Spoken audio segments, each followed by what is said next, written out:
Magandang araw sa inyo mga kaibigan. Itong ating almusalita sa araw na ito, November 5. Ang ebanghelyo natin ay Luke 14:15-24. Sabi ng ebanghelyo, Jesus replied, "A man once gave a feast and invited many guests.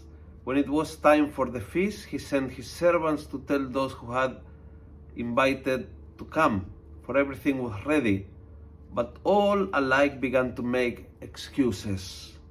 The first said, 'Please excuse me, I must go and see the piece of land I have just bought.'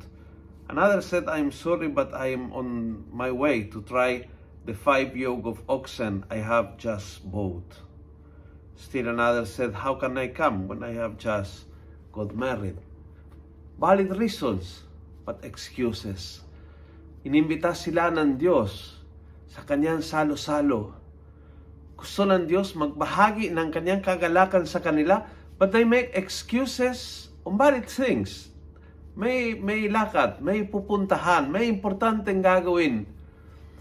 Pero sa bawat excuse, ang mensahe ay hindi kagaanong kaimportante para bigyan kita may whole attention.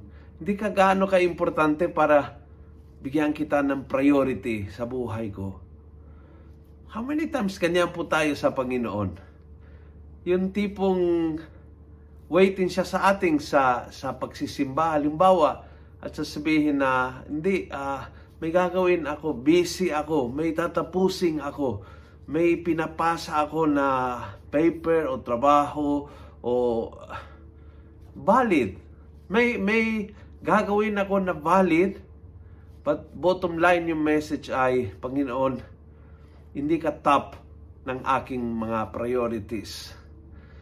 Yes, importante ho makaroon ng personal na ugnayan sa Panginoon, but not now. Siguro kapag retire na ako at may time, but not now. I'm very busy ngayon. Oo, gusto ko maglingkod sa simbahan, promise. Gusto ko mag-volunteer sa simbahan. Pero hindi pa ngayon. Kasi I'm very busy. May tatapusin ako, may pupuntahan ako, may negosyo ako, may inasikaso ako. Valid reasons equals excuse kapag ang Panginoon hindi top ng ating mga priorities. Kung nagustuhan mo ang video ito, pass it on.